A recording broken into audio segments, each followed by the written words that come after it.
is Tolulope, Bayode, Abejide, and I'm a lecturer in forensic science and ballistics at the University of Derby in the United Kingdom. My topic is machine learning assisted classification of gunshot residue based on scanning electron microscope energy-dispersive X-ray spectral data. So that is what the topic is. So this is the research which we've done because I happen to be a CSI person and I train police and detectives on how to investigate gun crime. So in most times, once we have gunshot residue at the crime scene, at times we are at a point of trying to know the actual person that shot the gun because that is the main essence of the investigation. We want to know the actual person that fired the bullet. So from the palm of the suspect, we always take a swab and we try to detect if the person who actually have shot the gun is the person that has been arrested. So that is what we want to look at in this investigation. So let's go together and see the presentation overview. So I'm going to look at the background and then the motivation behind this research and related work. I'm going to talk about the methodology and I'm going to emphasize on the techniques, which is the use of scanning electron microscope energy-dispersive X-ray, because this is the most sophisticated instrument, analytical instrument we have in forensic science. So, and it's doing the work very well and it is very reliable. And the principle at which this thing works is based on machine learning, and I've been able to use probability modeling to establish the authenticity of the results. And also we carry out likelihood ratio analysis to determine how reliable the result is. And also in my slide, I will talk about the discussion, the limitation, and then we conclude. So now let's look at the background and motivation. Gunshot residue. This comes from firearms when ammunitions, when they are launched and when they leave the gun or the firearms. So GSR is generally is generated during firearm discharge and it contains the primer, the propellant, and we have some metallic particles that will be dispersed. So the traditional identification, it relies on the three major elements of interest, which are lead, barium, and antimony particles. So anyone that is going to say that gunshot residue is found on the suspect, that means you must be able to analyze these three elements. They are essential for anyone that is going to say that gunshot residue is present at the crime scene. Now, machine learning can improve objectivity and also classification accuracy. Now, what have we done? Let's look at the research aim and objective. So the aim of this study is to quantitatively characterize the gunshot residue particles from a simulated and swabs. And the objective is number one, to apply probabilistic modeling to evaluate the evidential strength using likelihood ratio, and also to support the scan electron microscope energy dispersive X-ray interpretation using the machine learning assisted classification. So these are the objectives. Now let's look at the related work. Alternative gunshot residue sampling sites investigated has been a kind of analysis or a kind of work that has really given CSI a kind of hard time. And we always struggle at times because we have some other components that look like gunshot residue, which we can get from the suspect sperm. So we are very careful because of miscarriage of justice. We don't want the wrong person to be prosecuted for a crime that is not committed. So this instrument called the scanning electron microscope EDS is so specific and it can do the work. Although we have some other ICP-MS, they also remain key techniques. So we are trying to look at the efficiency of the scanning electron microscope in this research, but some related work, they've used this and also they've been able to juxtapose between the scanning electron microscope EDS and the ICP-MS. Now, combining organic and inorganic gunshot residue, it will improve the evidence quality. And also, in the related work that has been done, imaging fluorescence method, also it increases sensitivity. And also, machine learning is becoming increasingly important in forensic investigation.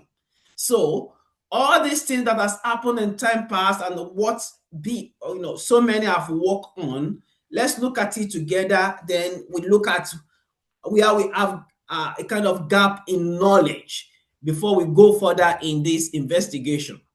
So the methodology which I have used in my analysis, 4 hand swabs samples were collected from a simulated shooter. The control samples showed that there was no lead, barium, and antimony. So the samples, they were mounted on the scanning electron microscope stops, and then the scanning electron microscope EDS used to obtain the elemental spectra. Something happened, which I must say about how to take a swab during crime scene investigation. Forensic work is so difficult because it's not like the general science, which we do, where we can go and take as many samples as we like. In forensic science, at times, we are left with just one sample. So we need a method that can duplicate that sample and give us a multiple samples that we can rely on. Unfortunately, you can't go back to the crime scene to collect more samples because at times you are even left with just a sample. So in crime scene investigation, we are always left with trace evidence. We are left with some minute samples that we need to work on and use Lookout exchange principles to say that every contact leaves a trace at the crime scene. So this method has now been able to give us 12 spectra. So invariably, I can say we now have 12 samples that has been generated by this machine for us to analyze and detect if gunshot residue is present or not. So let's go now. When we took the swab and it was placed under the scanning electron microscope, this is how it looks like. So we get spectrum 1, we get spectrum 2, we get spectrum 3. So that is just from the first swab. So I took another second swab, and there I have spectrum 4, 5, and 6. I took the third swabs, check it under the scanning electron microscope. I have spectrum 7, 8, and 9. And the fourth swabs gave us 10, 11, and 12. So that is how we have 12 spectrum to analyze. Now look at each of these spectrum. They have their characteristic image, which are formed.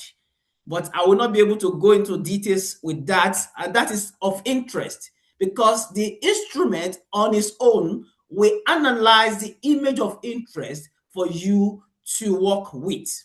Now, this is what the instrument on its own will generate. It's going to generate all the elements that are present. And don't forget, when we talk about an ammunition that you put inside the firearms, it has the propellant, it has the primer, it has the cartridge case, and it has the bullet. All these four things I mentioned, they have their different chemical composition, which are being used to assemble together before we call it ammunition. So at the time they are being dispersed, these are the elements that you are going to have on the palm of the shooter. But they are not of interest. All these elements, they are not of interest to us in forensic science. We are of the three elements that are of interest. They are lead, barium, and antimony. So now let's go with that. We are searching for lead, barium, and antimony. And that is what you can see from this. You can see lead, you can see barium, and antimony. So these are present in the spectra. So for each element, we try to analyze and we try to find the mean and standard deviation. So we try to understand how much of this is present because there is a standard. Once gunshot residue is present from the suspect's palm, the standard we have in forensic science is the composition of lead is between 1 to 20 weight percent. The composition of barium is between 30 to 70 weight percent. And the composition of antimony is between 5 to 35 weight percent of everything that you might have recovered. So based on this, and this is the forensic science service classification. So we have this classification which we always use. So the classification is number one. Anytime you say that gunshot residue is present, that means lead, barium, and antimony must be present. That is the type 1, and that is what I'm going with today. We also have type 2, which means aluminum can be present. We also have type 3, we have type 4, and type 5 to talk about some other element that can be present. Let's just put all these other elements aside. The major thing is that you can see that lead is present in all, barium is present in all, and antimony is present in all, apart from in 4. So in 4, where we don't have antimony, that means calcium and silicon, they are present. So that is how to detect if the swab you've taken is of gunshot residue. So this is the fingerprints we are looking for, and it is a standard which we are looking for in this analysis. So let's go with this. Sorry, the slide is not cheap. So with this,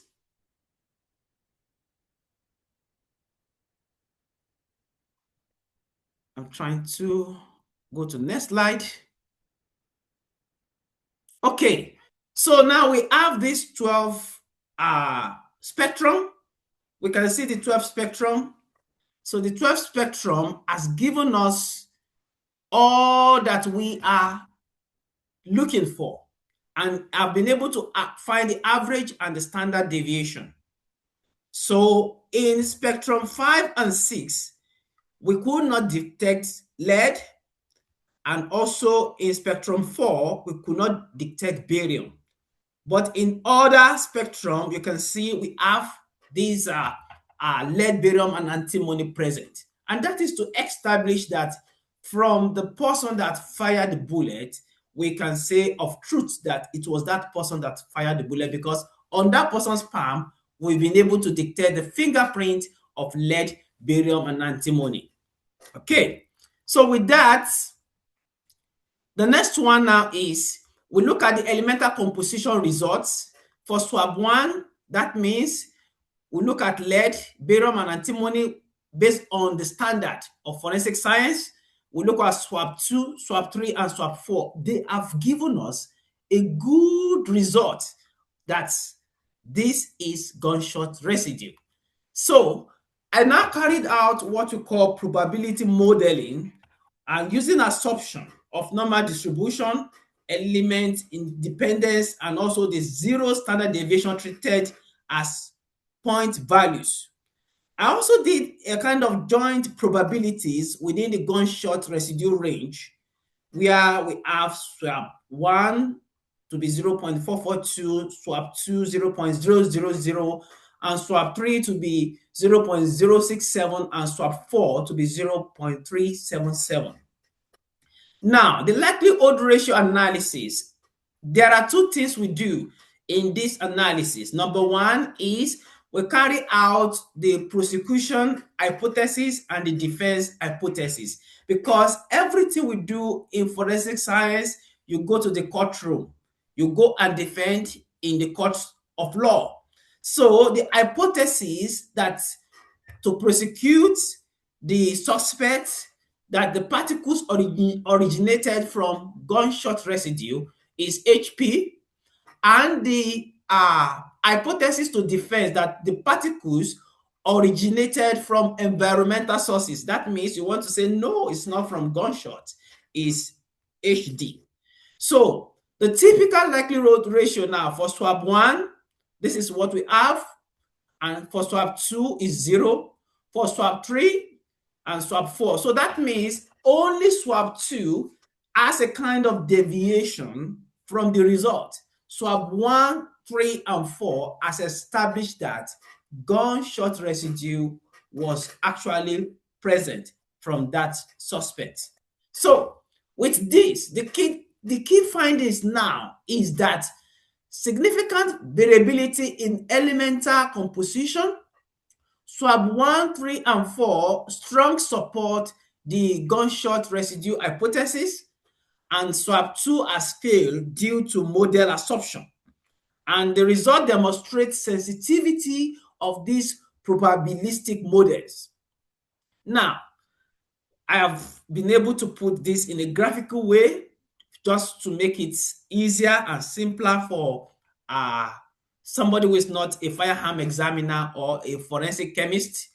So this is what we have as swab 1, and this is swab 2, swab 3, and swab 4. So only swab 2 has deviated from establishing that it was actually gunshot residue. So what is the limitation of this research? I must confess that environmental contamination may mimic gunshot residue, and also secondary transfer can also occur at times. If you are very close to somebody that shot, that fire a gun, you can likely have some of these particles dispersed on your clothing, on your skin, but it will not be so persistent like you that actually shot the gun. So, and we should also establish that gunshot residue is persistent. Persistence is limited, and also it is transient. Transient means something that can be blown off easily, just like powder. It can go off easily. And also, independence assumption may not fully reflect reality. And also, measurement uncertainty should be incorporated. So these are the limitations which I must identify in this analysis. So what is the conclusion now that we can draw from this investigation?